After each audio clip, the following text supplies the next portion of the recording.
Hello everybody, it's me, Ghost Bunny, and guess what? I'm back to continue reading KinnPorsche. Yes, we're currently now on chapter 12.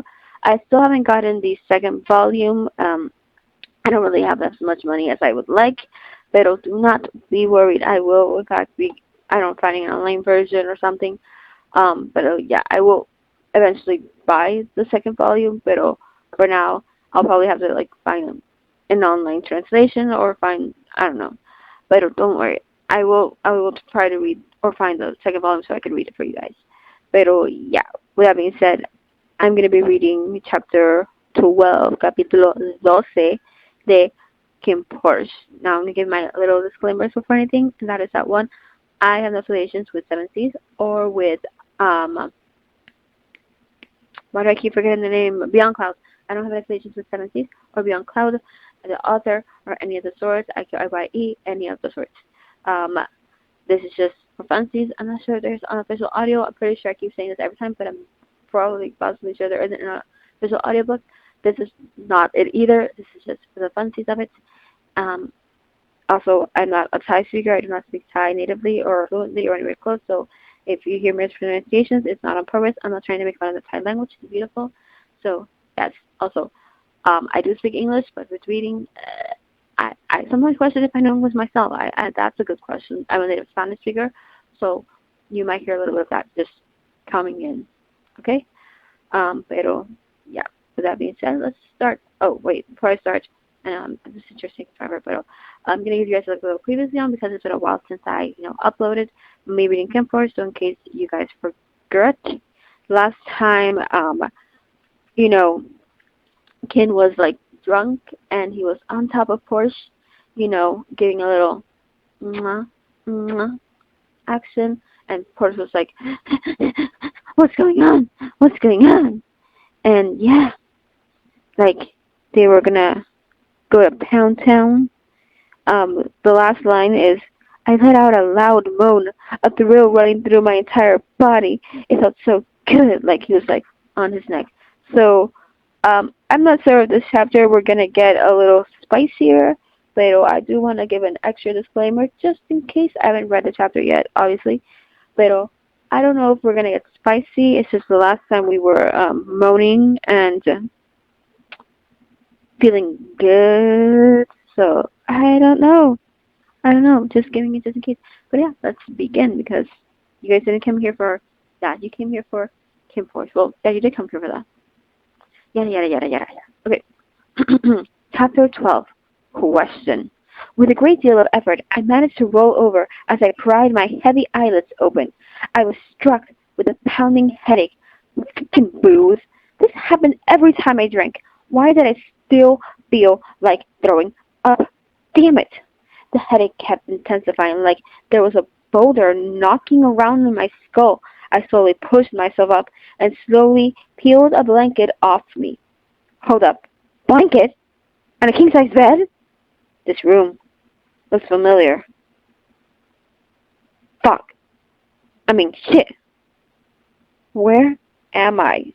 I looked around the room trying to recall what had happened last night. I could remember bits and pieces.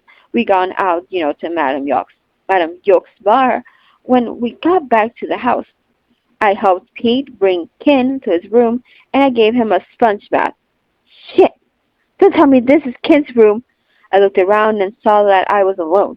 My eyes caught sight of a framed photo of Mr. Korn and his 3 sons, which confirmed my suspicions.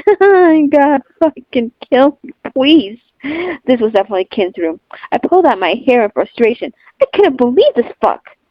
The headache subsided quickly as new memories began to emerge. I remembered feeling really good last night. Dun, dun, dun. Warm breath, soft lips. I could recall with perfect clarity exactly how it felt. No, no, no, no, no, no, no.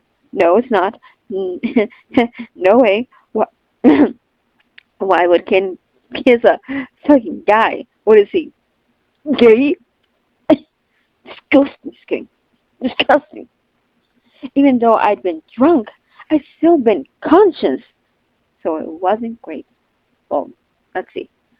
I remembered everything. Okay, so it wasn't grief. or thief. The person on top of me last night had been none other than dun dun dun dun dun dun dun dun dun dun dun dun Kinn! Holy sh! I was about to get out of bed, but the smell of something awful stopped me. I glanced at the floor. Jesus, I can't read. I glanced at the floor next to me and swung my feet back onto the bed. Gross. Ew. It was my own puke. Right. Obviously. I couldn't remember anything after I'd thrown up. My memory cut off right there. Oh no. We're back in the danger zone. The sensation of being kissed, followed by the image of Kinn's face. Damn it! My heart dropped just thinking about it. Why the hell would Kinn kiss another man? What is he? A home of sexuals? What? Maybe he planned to embarrass me. Yeah, definitely, Dallas. Yeah, just tell yourself that. I thought you were in Thailand, stuck in that Nile River. The kiss was another way for him to rile me up, clearly. He's using psychological manipulation. Screw you, Kinn! I got down from the other side of the bed and checked the clock on the wall. It was already past 9, which meant I had to clock in less than an hour from now. This was eerily similar to that time I passed out on the sofa. Everything felt the same.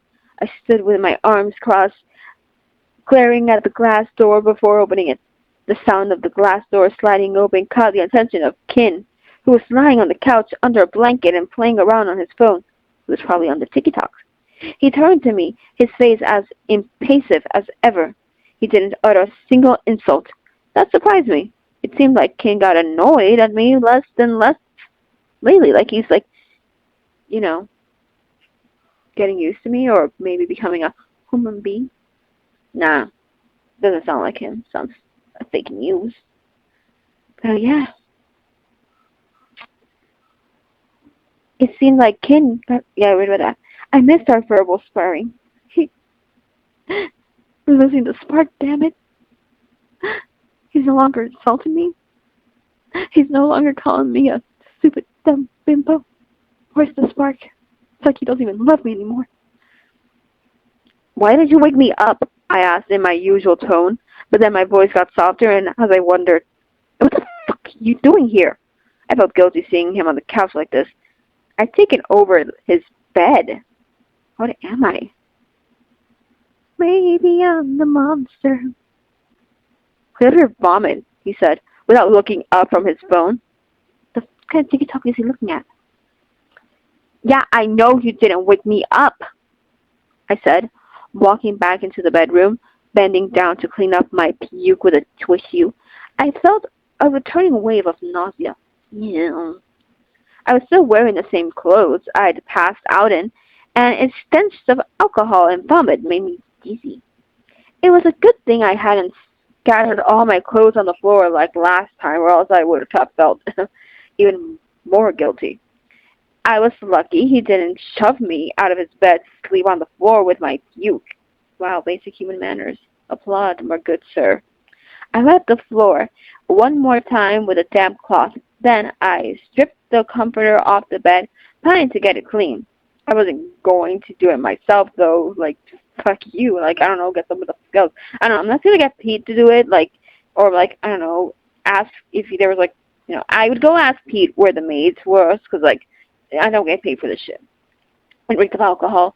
I carried it through the bedroom, planning to leave, but stopped when Kinn opened the door and walked right into me. What, is he blind? Leave the bed. The maid will come collect it. Just leave it there, Kinn said, leaning against the door frame with his arms crossed. He looked at me with a vacant expression. I immediately let the blanket drop to the floor. Can you put it in the corner at least? Kinn asked with a chuckle. Still find it easier here, I said. I was going to leave it in front of the door. I wanted to get the hell out of here. There were so many questions racing through my head, but I didn't have the courage to ask any of them, not a single one. I was afraid that I might have been so drunk that I had imagined everything. Okay, look, at least I hoped I imagined everything. That was hard on the hoping. Wait, Kinn's hand blocked the doorway when I tried to step out. I didn't know what he wanted from me. The entire situation was stressing me out, okay? What? I asked, barely louder than a whisper. What did you do to me? Ken asked. Shit! I hadn't even figured out what happened last night yet. Everything was still a jumble in my head. Okay, now what? Now I have to have the answers? That's not fair. I did not sign up for this. What did I do? I echoed, trying to face him head on as usual, but finding it difficult to avert my eyes. No. You knocked me against the table, Ken continued. It was unclear from his inflection if it was a question or a statement. So, when? I asked. Last night, when you carried me out of the hunting club, he said. My head started pounding. There were so many things I couldn't remember. Okay, like, what did I do? Like, huh? I stuttered, unsure. It still hurts. My heart pounded in fear and guilt. Shit, stop that, stop, no. Sleeping in his room was one thing, then puking on his floor, then that nasty mental image of what we did. I was gonna go crazy. What? Okay, what hurts? You bumped me into the table last night. Did you hear me? Right here. I still hurts. Like, ow. Ken snatched my hand and pressed it against his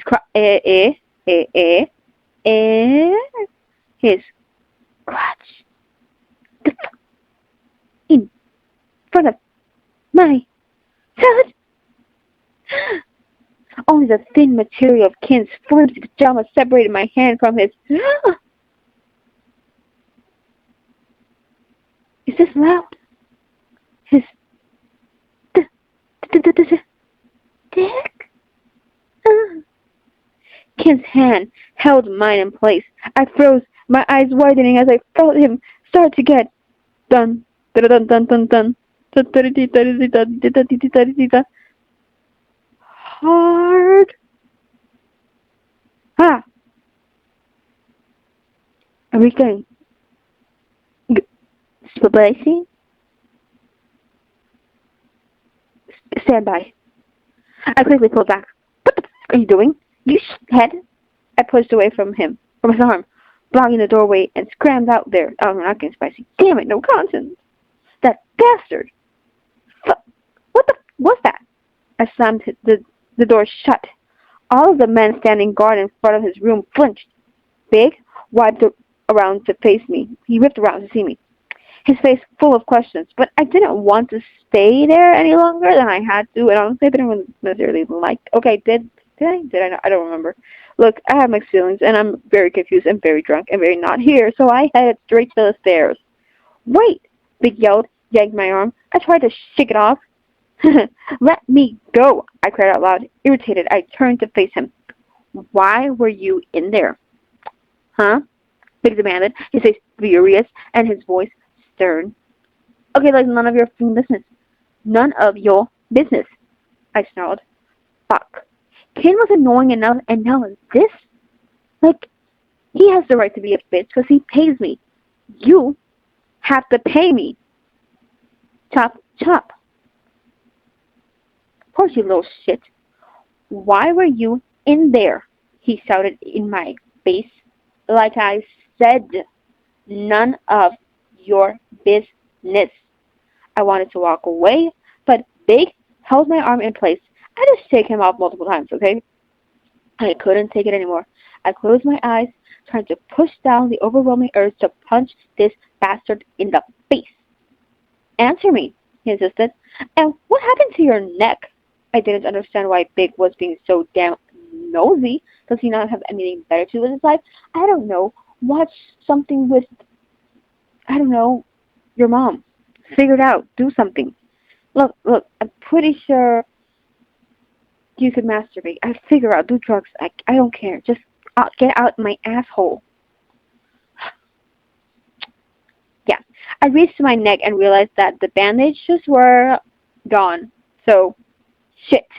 If you have so much free time, why don't you stop sticking your nose into my business and go do something useful? Like, I don't know, jumping off a cliff. I said, annoyed. The hickeys. I wasn't sure if Big meant the old ones or the new ones. Disappointed.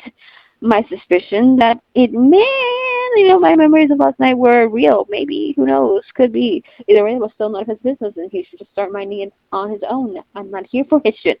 Am I entertainment? Yes. Should I still get paid for it? Maybe.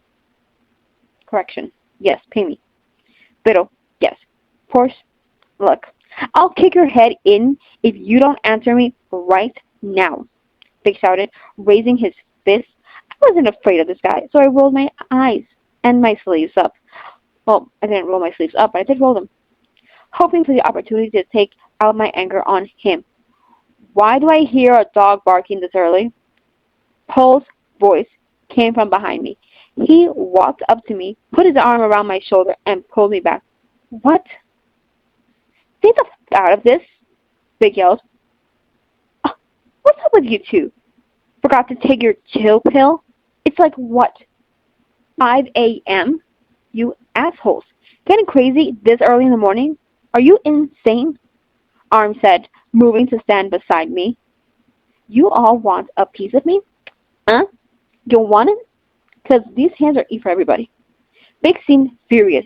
Judging from his expression, he was ready to foot. Huh? Come on. I'm not scared of you. Commit it, big boy, Paul said. But I think we should go, okay? Porsche, better not waste your time on that little bitch. By the way, figure out which parts are improv and which parts are actually in the book.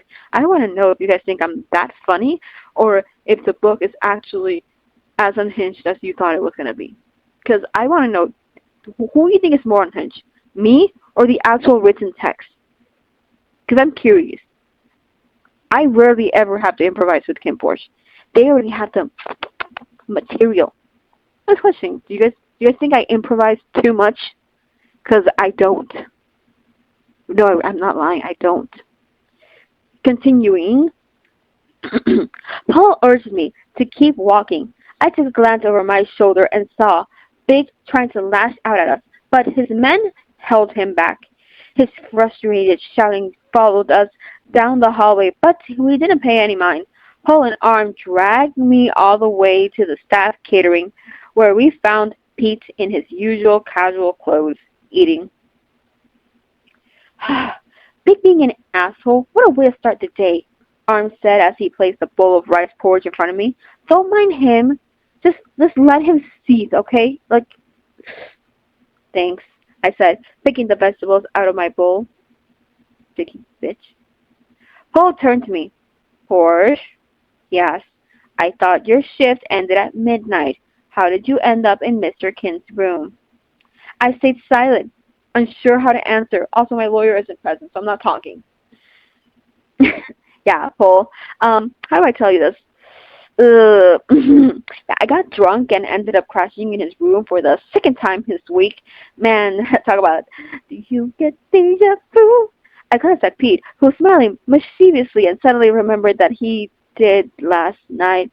Ah! Damn it, Pete. You left me. You bastard. Why didn't you get me out of there? Don't blame me. I was drunk. I don't know anything. I plead the fifth. Okay?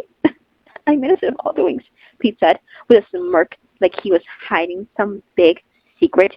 You can't hide from me. Damn it. How could you leave me there? Thought we were friends.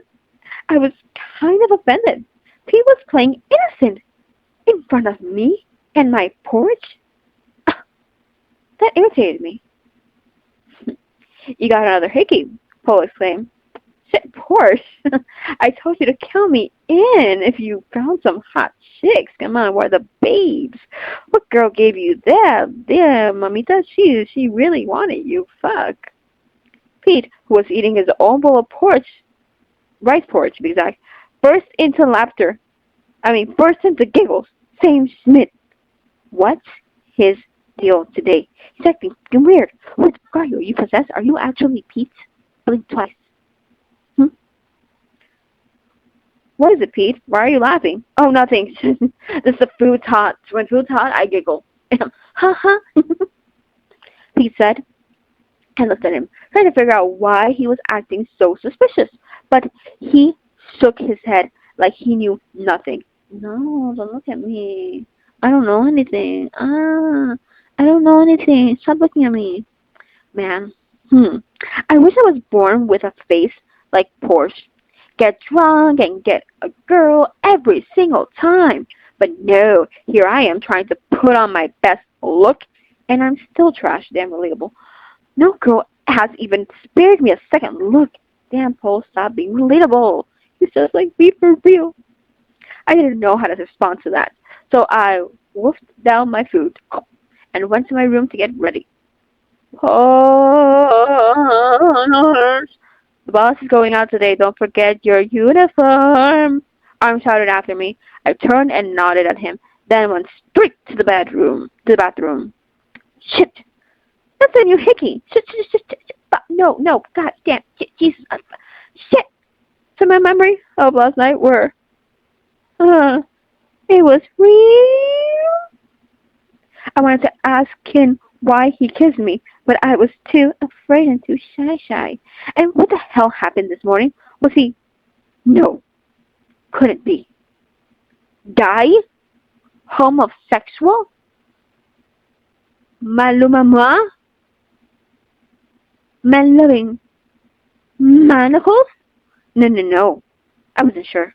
You can't just because a man sucks another man's ding-dong does not mean he's gay, right? Guys do that all the time. Just bros being bros. Look, no confirmation. We can't assume just because a man has sex with another man, that must mean he's gay. You know, average banana fish fan. But yeah, no confirmation. He had that bad boy look. You saw him having sex with a man once. Fuck, I'm pretty sure. He had that bad boy look that girls love. So it'd be a shame if he was.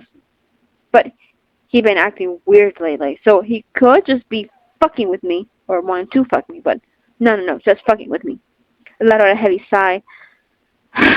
Confusion building up inside me. I didn't know if Kin was gay. But that's me. Okay? We'll put that on record. Me, Porsche, wasn't gay. Okay?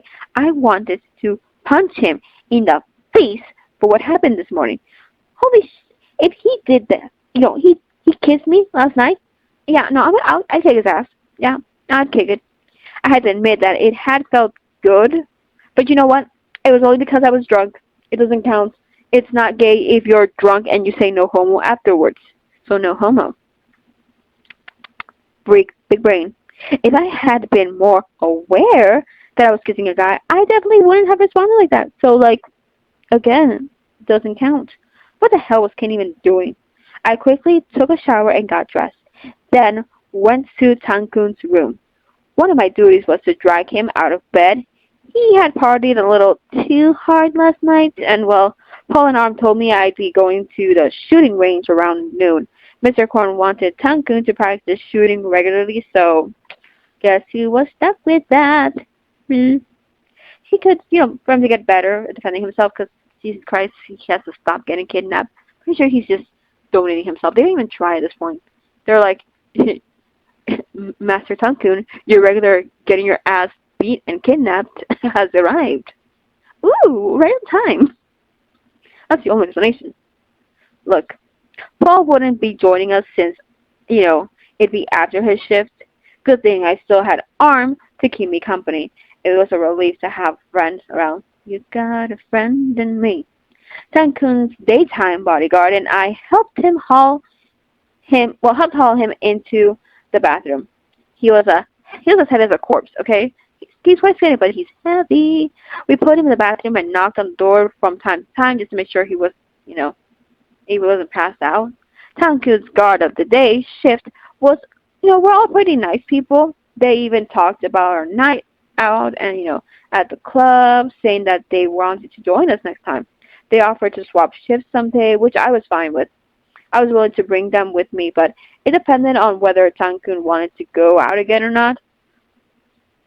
Porsche, please help him hit the target, guide his hand. Mr. Horn said with a knowing smile, I hear you're a competitive shooter, yeah? I nodded. Mr. Horn walked to the front gate to see Tankun off. Bye-bye. Tangkun was so sleepy, and it looked like he might pass out at any second. He couldn't he couldn't even walk straight. It was embarrassing. Honestly, I felt bad for him. I struggled, getting Tangkun in the car, also known as our personal clown car. It felt like taking care of a toddler more than a man, but what with him, was that any actual difference? I'm pretty sure it was the same thing. He had never actually grown adult, at least the time I've known him. She's Ken and a handful of his Ken and a handful of his men also emerged from the house. Take care of your brother, Mr. Corn told Ken, then headed back to the house. I realized this meant Ken would be joining us for the day, taking the van parked behind us. I didn't even want to see his face. I didn't know why, but I hated him even more right now. I don't want to see you. A little distracted, I got into the car. Once I sat down, I took a look at Tangkun, who was in a pretty damn pathetic state. He was out cold, okay? Head flopped to one side, his body limped against his seat. He looked lifeless. Man, Tangkun, if you don't need our respect, at least have a little respect for yourself. Dee-dee-doo-dee-doo-dee-doo-dee-doo at the shooting range.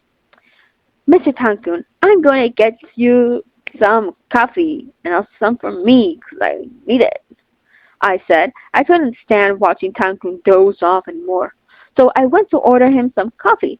I had no idea how he liked it, but he was getting whatever the fuck I was giving him. Look, he was falling asleep with his face smushed on the table. I had to do something. Tangkun lifted his sleepy face up and squinted at me. Let's hang out again tonight, he said.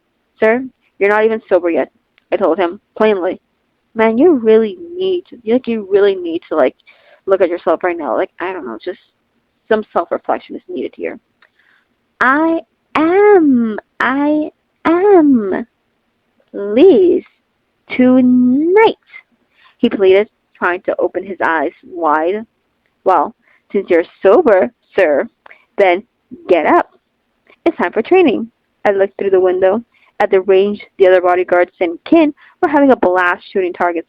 It was just me and a few others who'd been left in charge to look after, our precious little Tangkun.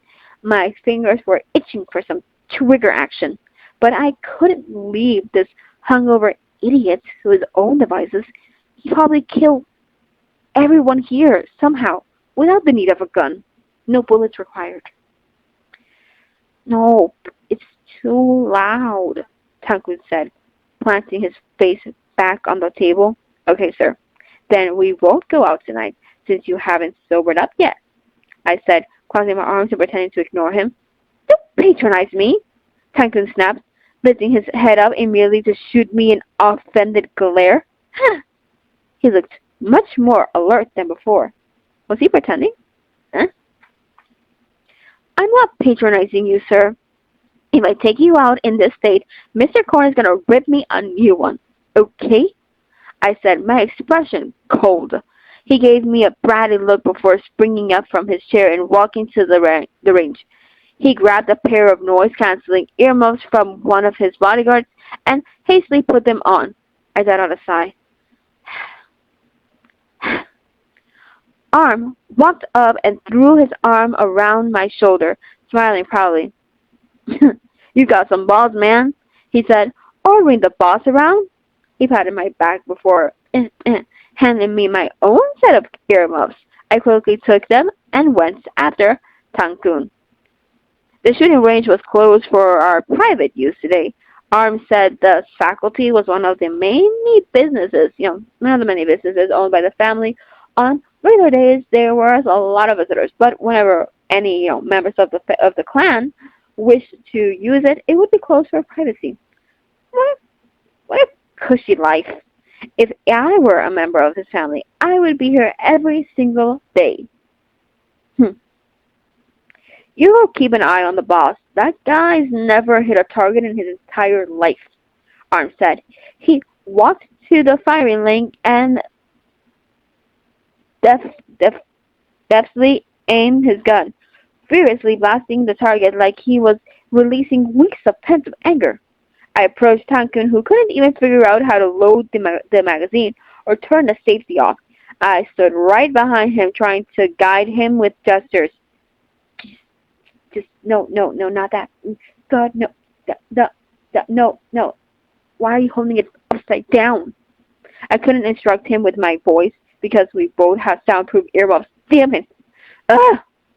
Life did feel a bit more exciting today, though considering I could finally work for real, yay! It was better than being stuck in Tankun's room doing fuck all day. I hadn't noticed at first, but I saw through the glass partition that Ken occupied the lane next to ours. No. He glanced at me and smirked. I turned away from him because I didn't want to get distracted thinking about the crazy shit that happened last night. Tankun held his gun and aimed at a man-shaped wooden target. I gestured at the safety, took it off, and guided him to cock the gun, with his finger on the trigger this time. He narrowed his eyes and fired. Damn, I sighed. He didn't even graze the target. Like, was he even trying? Where were you aiming? Like, not clearly the target. I held my hand out, telling him to try again. This time, I held his hand in place and locked my eye to the target. I tapped his finger, telling him to fire. The bullet hit the target, but I could have been more, centered, just saying. I readjusted his angle and postured, and he complied without resisting. I guess he wanted to get this done quickly because he still had a hangover, so makes sense. Bang, bang. Tankun's score kept improving as I kept guiding him from behind. As soon as the magazine ran out of bullets, he put the handgun down and walked past me, leaving the firing lane. I watched him go, seeing him take off the earmuffs and plant his face on the same table as before. I sighed. I'd hoped that he'd show interest in his family's business, but clearly, no. I was going to turn back to the range, but Kinn caught my eye. He was leaning his shoulder against the glass partition and glaring at me. The scene from this morning flashed through my mind as I glared. He pointed at my muffs, gesturing for me to take them off. I frowned. Not doing that, asshole. I was ready to get back to shooting, but he grabbed me and mouthed slowly. Don't ignore me.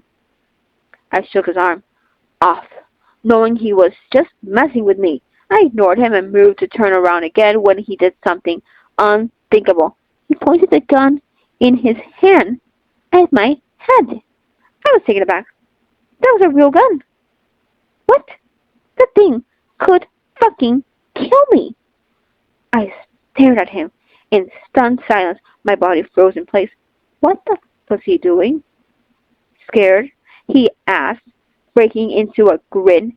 After taking a moment to collect myself, I straightened my back, took a deep breath, and stepped forward. The barrel was now inches away from my forehead.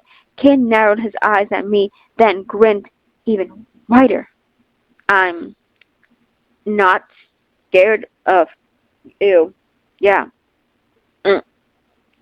I said slowly, my eyes locked on Kinn. I wasn't afraid of him, okay? If Kinn thought he had the balls to shoot me, then he should go ahead and do it. Because I had more guts than he thought. Great, he said as he lowered his gun. I knew that fucker was just messing with me. As soon as he holstered that gun, he reached his hand out to take off my earmuffs. Then his. The hell? Did he want to ruin our hearing? It's like he wants me to be deafer than I already am. I felt dozens of eyes on me. All the bodyguards at the range had left their firing lanes to watch us. Nosy. Arm, who had tried to approach me but was stopped by Big's men, sighed in relief when he realized Kinn wasn't going to shoot me. Kinn's stern gaze shifted to the other bodyguard, prompting them to go back to their training. You're good, Kinn said, his eyes still on me. He must have watched me coach Duncan earlier, so So, let's have a shooting match. Or are you scared? He asked, mocking me. I huffed. I'm not scared of you. Bring it on, bitch. I starred. I stared. Damn, I can't read. I stared daggers at him. What a shithead. Don't go crying to your daddy if you lose. I was a professional. Why would I be afraid of a spoiled brat like Kinn? All he was good at was giving orders. So, But there's a catch, Kinn said, his mouth turning dark. What do you mean? Well, we'll judge it shot by shot. The loser has to strip off one item of clothing, Kinn said. He took off his, he didn't take anything off. He had a look on his face that I'd never seen before, a sort of brash, teasing expression. His words almost made me want to punch him in the mouth. Hell no, I shouted. I would have gone at him right there if I hadn't seen Big and his men angrily glaring at me. I would have fucking punched him. Oh? Huh? Thought I heard something. Never mind. Oh, are you feeling shy? Kinn said, moving his face closer to mine, his voice laden with ridicule. Feel free to note your score. You can strip down in my room later. That pushed me over the edge. I shoved him against the glass wall of another firing lane. The bodyguard on the other side looked taken aback. He quickly took off his hearing protection and looked ready to defend Kinn. No, my king, I'm here. I'm fine, Kinn said, straightening himself out and waving the guy off. Shoot, shoot, shoot. The bodyguard gave me a dirty look, but I didn't care. Kinn wasn't done messing with me, and I wasn't done fighting back. You got balls. Better watch out, Kinn said. I wanted to shoot his smug face right then and there. I'm not into that, you freak. Go ask your dad or something, I shouted. I put the noise-canceling muffs back on, then opened fire at the target, imagining it was Kinn's head. I didn't give a shit about what kind of face he would make or what sort of taunts he was going to throw at me next. The only thing I was focused on was blasting at the target's lethal zones. My points were through the roof. Kinn, you shithead, what the hell is wrong with you? Are you like gay? For reals? Gay people are real? What the fuck? Nah, sounds fake. I need a peer-reviewed study telling me that one. Just source? I can't find it. Gay people aren't real. Dee-dee-doo-dee-doo-dee-doo. Arn walked up to me and lit his cigarette. Are you okay? We were in the designated smoking area outside the building. Various bodyguards who were done with their training stood around, chatting and playing games with each other. Kinn was finished as well. I saw him go into the VIP room and to have some lunch with his brother. Rich people. I'm fine, I said, my voice neutral in my head. Well, my voice was neutral, but in my head, I was still conflicted about Kinn. About what happened last night and his shitty words from earlier. I wanted to ask Arn for advice, but I was afraid it might sound like I was, condemning his thoughts, and I was shy. So, what was with you and Mr. Kinn back there? Seriously, both of you, you kind of cause a scene every single time you're in, arm's length, Arn said, with a shake of his head, clearly fed up with us. I had an idea. A way I could finally get some damn answers. I looked left, and I looked right. The other bodyguards had finished smoking and were heading inside, leaving only Arn and me. Hey, I said quickly. I reached my hand out and grabbed Arn's crotch. He flinched, gave me a dumbfounded look, then patted my hand away. What's that? He asked, startled. How do you feel? I asked him. Confused. You grabbed my junk out of the blue. Are you high or something? What's wrong with you? Arn looked amused now, a soft huff of laughter escaping his lips. Shit. Well, when I grabbed your crotch, what did you think? This is a therapy session now. I need to know. Arn frowned. Are you, gay? I frowned even harder because Arm was thinking exactly what I was thinking. Like, when Ken did that to me, I thought the same thing. We are one. We are the same. Okay, but like, you gay? If you are, like, your boy must be a cute little feminine thing. 'Cause knowing you, Arm said, or were you messing with me? There. He read my mind again. Damn, he's a fucking genius. It's like, he never misses. Was Ken gay or just fucking with me? Just, damn, Arm, you fucking genius. How would I never think about it? You're so smart. Yeah, guys don't really joke around like this, do they? I said, throwing my cigarette butt in the trash. I still couldn't get this out of my head. Are you kidding me? Do you ever joke around with your friends like this? Hmm? Chuckled before putting out his cigarette as well. Yeah. Wait, what? Shit, he was right. Tim, John, none of us did that. Not even John. He was a man whore. What's the matter? Do you like me? Do you think I'm cute? Arm asked, teasing me. Alright, look, I'll give you that. You're handsome. Fucker. I chased him all the way to the front of the VIP room where the other bodyguards watched us with curiosity. They glared at us. This is not a playground. Have some fucking respect for the boss. Arm quickly threw his arm around my shoulder and shot Big an insolent look. Who said it wasn't? He smirked at Big. This is a park as far as I can tell. It looks like something just let their dog out. So, yeah, it's a park. Get with the programming.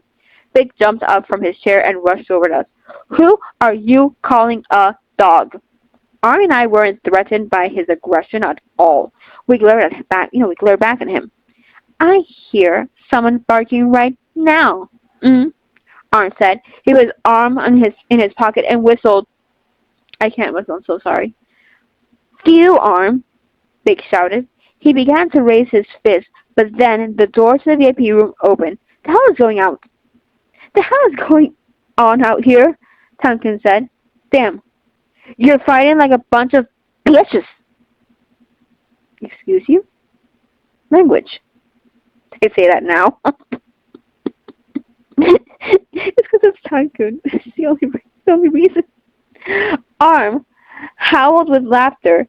Big drew back and straightened his posture, and Tonkin made a beeline for me. Why me? Sure, I said and made a face at Big. Tankun led us to the parking lot with Kin following soon after. He didn't pay any attention to me. The same old cocky expression on his face as he walked past me to the van, getting ready to leave. Suddenly, a loud sound erupted in the air. Everyone, me, the bodyguard, Tankun, and Kin, dropped to the ground. Wait, what? Bang, bang! Gunshots! As soon as it went quiet, the bodyguards urged Tankun and Kin to get into the course before they could do anything. A nondescript van sped through, blocking their path. They got guns! Protect the bus! I hurried over to Tankun, but I was too slow.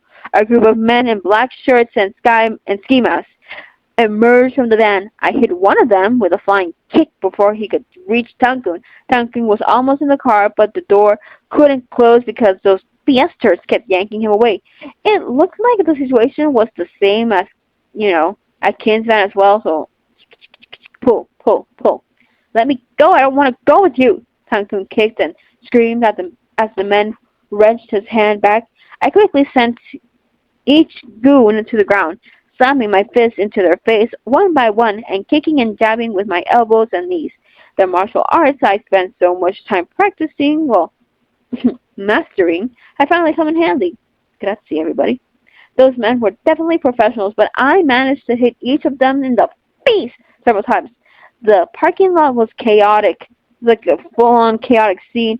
Two different factions mirrored They were in combat. In the middle of the mayhem, I saw one of those bastards pull out his gun and point it at Tanku. Fuck! I shoved Tanku into his van. I pulled out my sidearm pistol, whipping the bastard holding the door in his face. As soon as he collapsed, I slammed the door shut and gave the driver a signal to get the hell out of here. Then I held my gun out and pulled the trigger as the man opened fire at Tanku's car. Bang, bang, bang. More gunshots, and the smell of dirt flying everywhere. Tanku's car finally managed to pull out. Once I stopped the man trying to pry the door open with my gun. The situation was different for Ken, whose car refused to leave. I showered the thugs with bullets. I wasn't sure if I'd kill any of them, but I didn't care at that point. I just didn't care. I rushed over to Ken's van and saw him refusing to get in the car. He had taken out his gun to fire back at them. Fucking get in the car, I shouted at him, launching myself at the gang of goons. They didn't back down, even though most of them were injured and some had escaped to their vans already. I'm not a coward like Kun, Kinn yelled back, firing just as hard as I was. I came to the horrifying realization that I didn't give a damn if I killed any of these guys. I shot all of them that, I could hit. If I couldn't shoot them, I used brute force.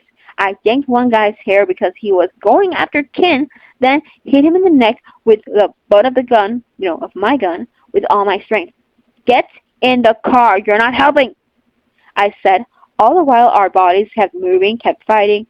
I can take care of myself, Kinn replied, before punching one of them, making the guy cough up blood. You talk big. You talk big, I remarked. Seeing him act so cocky, I couldn't help see it. See? Because you stayed. They've targeted you. This is exhausting. I'm big in other places too, wanna see? He said with a smirk before dodging a kick and slamming the man's head against the car door. Buck right off, I shouted, stomping one of the bastards hard.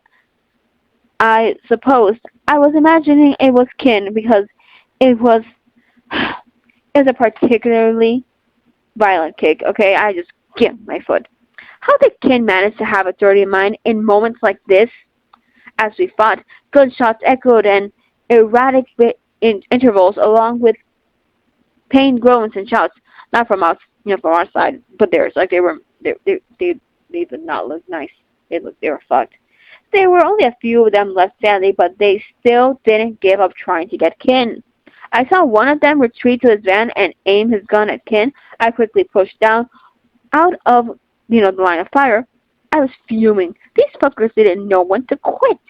Moving away from Kinn, I fearlessly walked straight into the barrage of bullets, firing at the men retreating to their cars.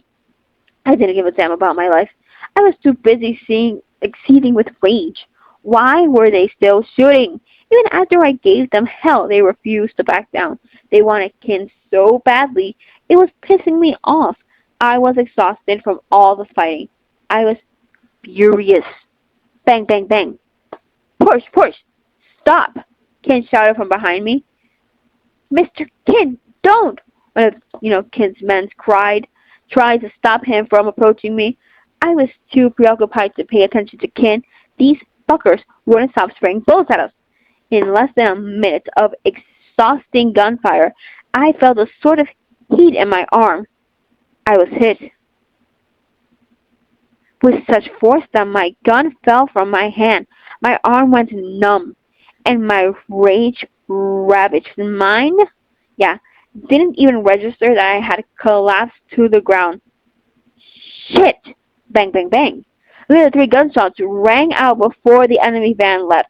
As soon as the van was gone, he approached me, fiercely glaring down at me. What the f*** are you thinking? Kinn shouted, all other noises drowned out by his voice. Who do you think you are, walking into the line of fire like that, huh? Well, I said it before. I wasn't afraid of anything. Even now, I wanted to go after them. I can still fight. Just get me up. Big hurried over and quickly examined his boss. Mr. Kinn, are you okay? Kinn shook him off and turned to me. Are you okay? Ken asked me, his voice softening even though... voice softening, and I screamed that line. No! Are you okay? Ken asked me, his voice softening even though anger still lingered in his eyes. A bruised and battered arm came over to pick me up. I hadn't fallen from injury but from the force of the bullet hitting my arm. I could still walk, though. I held my bleeding arm as the numbness began to transform into shooting, stinging pain. Ow. I mean, I'm fine. Look, I'm fine. I'm great. I'm Gucci now. I insisted, even though my arm was bleeding everywhere. Shit. I was lucky it was my arm, like it was my right arm, or else I would have ruined my tattoo. No. Also, I'm left-handed, so I can still write. I mean, no. Then I'd really be having to hunt them down because they ruined my tattoo, and that should cost money. Sheesh. Like, I'd blast their brains out. Not even lying. Get in the car. Hospital. Now. Ken snarled. I sighed and followed him obediently for the first time ever, and never again. I saw another one of Ken's family's van pull into the parking lot to collect the injured thugs. Ken and I stayed silent the entire drive to the hospital. When we got there, he dropped me and the other injured bodyguards off to get patched up. He said a car would come pick us up later. My injury wasn't a big deal. I could feel that it was just a graze. Some of the others didn't even get shot, but still had it worse than me. They'd been beaten badly enough to bleed internally and had to be admitted to the hospital. Meanwhile, I only needed my wound cleaned and bandaged. The doctor insisted that I keep it clean and take an anti-inflammatory, and said that if the pain got too bad, just come back. I'd have to come back. They found me to be in perfect health otherwise, so they sent me home, surprised that I didn't seem to be in pain at all. The picture! Again, I'm going to take a little picture of the beautiful image here. I love it. I love my Dorito man. This looks so good. Like, it's him with the bullet. He's holding his little wounded hand. Ken looks so worried. He's like, no, we haven't even done the nasty yet. No. But continuing, somewhere else. The main hall bustled with people. As I stepped inside the house, Mr. Korn immediately came up to me, shifting his gaze to my bandaged right arm. Hey kid, what happened to you? I had taken off my suit jacket, leaving me only in my shirt, which had one of its sleeves cut off at the hospital. Ken, who was sitting with his legs crossed on the sofa, turned to me. Are you crazy? I'm fine. Thank you for asking, I said. But Ken wasn't done berating me. You think you're so tough, huh? All right. That's enough. None of our men died, okay? Mr. Korn said calmly. They used guns this time? Huh? Okay. Yeah. That piqued my curiosity. They hadn't used guns before. What the fuck were they doing? Did they just walk up and say, hey, Tangkung car, now? Like what? Sir, it was obvious that they were only shooting to scare us. But we shot to kill, Big said, glaring at me like I'd done something wrong. One fatality, numerous injuries. Actually, opening fire was a great idea for once. I'm getting tired of all this posturing, Mr. Korn said. They must have just been playing mind games with each other, I realized, like a Cold War. Even if there had been, assaults, none of them were fatal. But this time, we killed one of them, Big went on. They'll be coming back. Mr. Kent won't be pleased. Mr. Korn huffed. How do you know it's Kent? The hall felt silent. Dun, dun, dun, dun, dun, dun. How do you know? Usually, Kent doesn't use guns, Mr. Korn continued. These men had guns. Don't you think other parties are involved? Big went quiet. Hanging his head, I saw him go nervously. Well, whoever they are, they'll be coming back for revenge, maybe. Anyways, anyone with injuries got rest up, especially, you, Porsche. So, I read that as if it was the other guy, so I'm not reading it again. Mr. Horn said, turning to me, don't be so reckless next time. He didn't seem mad at me. He was looking at me with consideration and concern. Yes, sir, I said. I left the hall and headed back to my room. I considered Mr. Corn's words and big, strange behavior. Why did they keep playing mind games with the enemies instead of, striking directly? And what exactly was it that started this non-stop conflict? Hey, try to make the history books or something? Showing off like that? Pete said, inviting himself into my room. I didn't invite you. I'd forgotten that I had unlocked the door. I never did back at home. Or the habit. Hey, I said. They pulled up a wooden chair to sit next to me. I sat on the edge of the bed. Pete's eyes scrutinizing my expression. Same straight face, same big talk. You're doing fine, he said with an irreverent grin.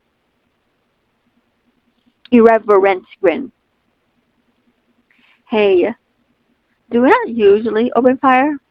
I asked. We do once in a while, but lately it's just been a mind game. This is the first time in 4 months that shots were fired, Pete said, leaning back comfortably in his chair. So usually when they attack, it's just fist fight? I asked, frowning. I recalled Pete Chan telling me not to use my gun unless I had to. I thought he meant like not to bring it out randomly. I didn't think he meant not to use it on our enemy. Something like that, yeah. And abducting the bosses and torturing them. Oh, okay. And they did fire at us recently, but it was more like a warning shot, not a gunfight. And for as killing, we only use fatal means on debtors. Pete said. Why? Major Court said he doesn't want any more blood on his hands if it's not strictly necessary. Then we don't kill anyone. He also knows that they are. Oh my sweetie pie. Oh wait. Oh my sweetie pie. Arm called out as he barged in. Are you all right? He has some cuts on his brow and his lip, but overall he looks fine. Stop, I groaned. Arm came to sit next to me and inspected my arm. You're so cool, you know that? I ignored Arm and asked Pete to continue. What were you saying? Oh, work here long enough and you'll learn. Take your meds. I'll come redress your bandage later, Pete said, dropping a bag of medicine on my lap. My wound throbbed, so I took a pill and washed it down with water.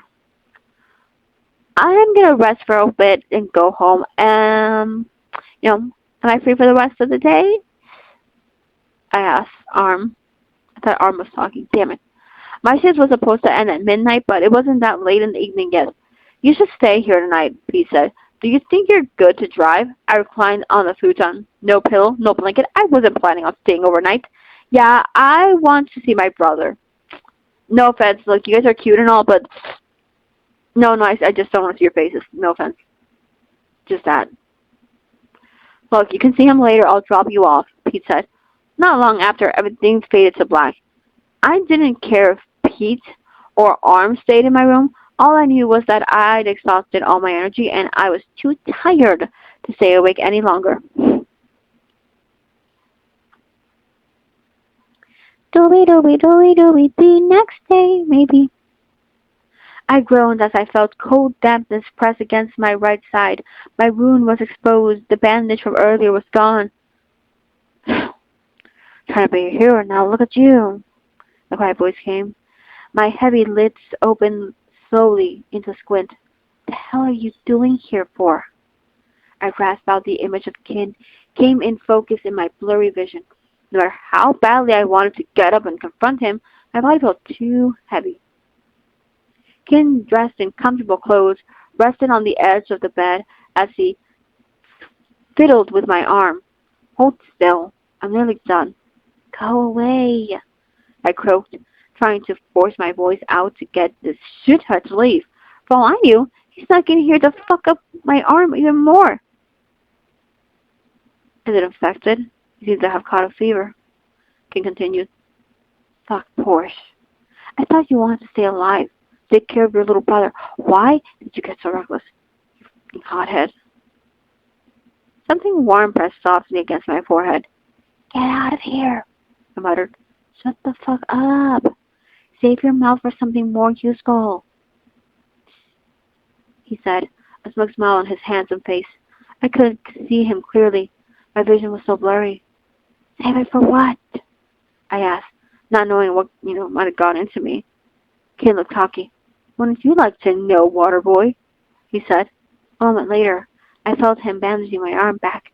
I felt softness supporting my head, helping me sleep more comfortably. I didn't even notice when I drifted back into my slumber. Was this a dream? Is this for real?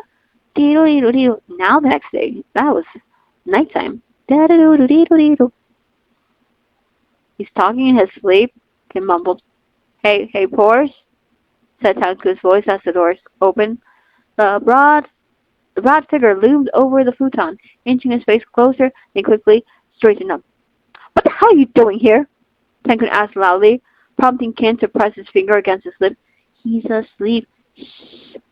No. Wake the fuck up. Yeah, wake up, Tankun shouted. Porsche frowned, but he didn't open his eyes. No. Damn it. Tankun, I told you to be quiet. Shh. No, he has to wake up. We have plans. He looks like shit. Do you really think he can go out right now? Don't be an idiot. I have to stay in tonight? Damn it, Tankun whined. So, what about you? Where are you doing here? Tankun squinted at his brother, accusingly. By the way, this isn't the next day. It's still at night. Damn it. What is it the next day? Look, that's my business. Come on, tell me. Kinn shot up from the bed and walked out of Porsche's room. Tankun trailed after him, pestering him with questions. Tell me, please. Come on, Kinn. I opened my eyes. Is this next day? Now is the next day. I opened my eyes to the sight of Pete sitting on the edge of my bed with his phone in his hand. He turned to me before speaking up. What's up, Sleeping Beauty? I got up, supporting myself with my elbow.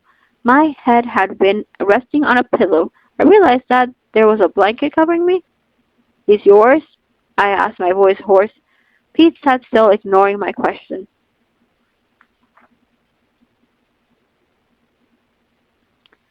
Thanks, I mumbled. Pete looked up from his phone and pointed at a bowl of rice porridge on the nightstand. Eat up, he said, so you can take your pain meds and go back to sleep. Go to bed, Pete, I said. I'm fine on my own. I want to keep an eye on you for tonight, he said. Don't want you developing a fever. I was surprised by his kindness. If I hadn't met Pete and Arm, my employment here would have been much more difficult. I'm fine. I'm just sleeping from the pills, I said. I wasn't lying. I felt completely fine, apart from, the stinging pain in my arm. I looked down on my arm and found it had been freshly bandaged more neatly than at the hospital. Thanks, I told Pete. He looked confused and nodded to the bandage. Oh, okay. Oh, yeah, that. Pete gave me a sly look. That got me wondering. I had a weird dream earlier. Kinn had come here to annoy me, and then, he'd done something to my arm. Then Tankun came in, shouting his head off. And even in my dreams, they couldn't leave me alone. I was haunted by them. That was terrifying. My throat felt dry, so I lifted myself up to drink some water. Then I grabbed the bowl and started eating. Kinn, what a fucking asshole. What kind of person spends all day coming up with new ways to mess with me? I couldn't even escape him in my dreams. It was ridiculous. Apart from his strange words to me in my dreams, I also remembered what had happened at the shooting range when he challenged me with that stupid stripping game. I was still conflicted about it, wondering if he really was gay or was just messing around with me. And I couldn't ask Pete. Wait a minute. Hey, Pete, I said. Pete looked up at me and frowned. You want to go to the range when we're free? I continued, speaking with my full mouth. Pete laughed. You're not done with it, huh? Sure, it's free for bodyguards anyway, he said, then looked back down at the game on his phone. Is he playing? I don't know. Keep me. Let's have a shooting match next time. Shoot for shot. If your score is lower than mine, you lose, I said, then hesitated. Pete grumbled like he wasn't paying attention. But there's a catch. If you lose, you have to strip off your clothes, I said. As soon as I finished the sentence, Pete's head snapped up. He looked absolutely flabbergasted. What the fuck? What the hell? How do you feel about that? This is again a therapy session. I asked weakly, pressing my lips together in a thin line. Pete still looked startled. Why do you want me to strip? Are you crazy? Are you a home of sexuals? He held up his hands to cover his body. Is he naked? Don't you guys do that here? I muttered, confused. The way Kin had brought it up, I figured it was a normal occurrence for bodyguards here to play this game, whether to show off their muscles or to humiliate their colleagues.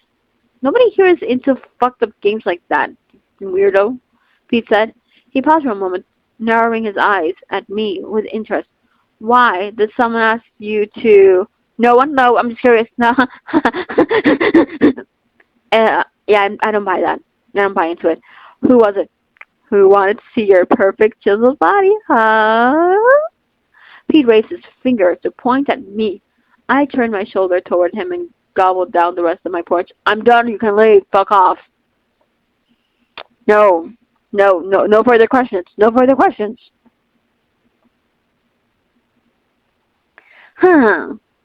Did you cast a love spell on someone? Sounds like they can't get enough.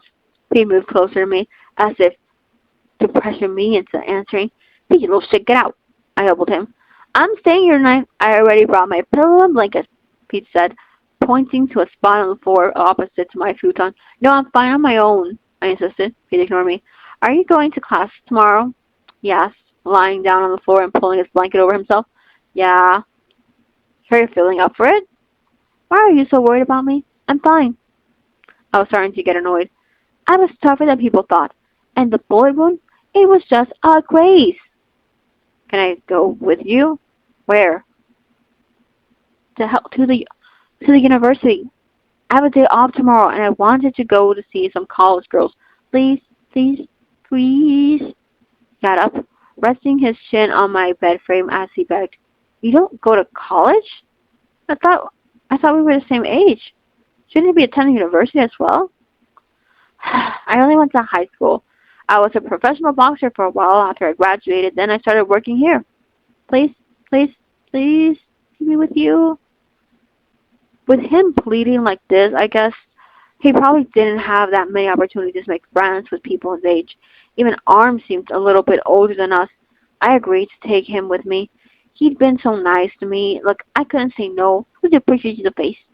I took my medication and I turned the lights off, hoping to get more sleep. It was almost midnight. There was no point going back to my place. So I texted Che for a bit, telling him that I wouldn't be coming home tonight. We got to see each other again on Monday. Ever since I started working here, I rarely get to see my brother. I worked through the night until morning when I got home, Che was already at school. Sometimes I even got drunk and spent the night here. And now that I thought about it, when I had a stay over, it was always seems to be in Kin's room. Damn. Kin was gay, wasn't he? And that is the end of chapter 12 of KinnPorsche. Da-da-da-da-da! Yay! Well, that's it for now. Okay, if you guys been liking my reading, my commentary on the stories, please like, comment, and subscribe. I will be reading again next time. But yeah, that's it for today. Is this chapter for long? Or is it just me? I don't know. But yeah, hope you guys been liking it, enjoying it, having fun. And yeah, I will be finishing this soon because we are, like I said, about to end. We are, we finished we finished chapter 12 now, so we only have 3 chapters left. So, I've been enjoying it so much. Again, I will try to look for the volume 2 online.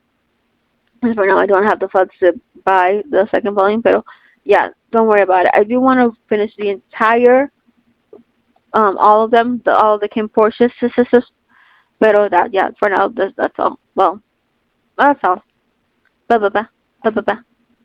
Bye.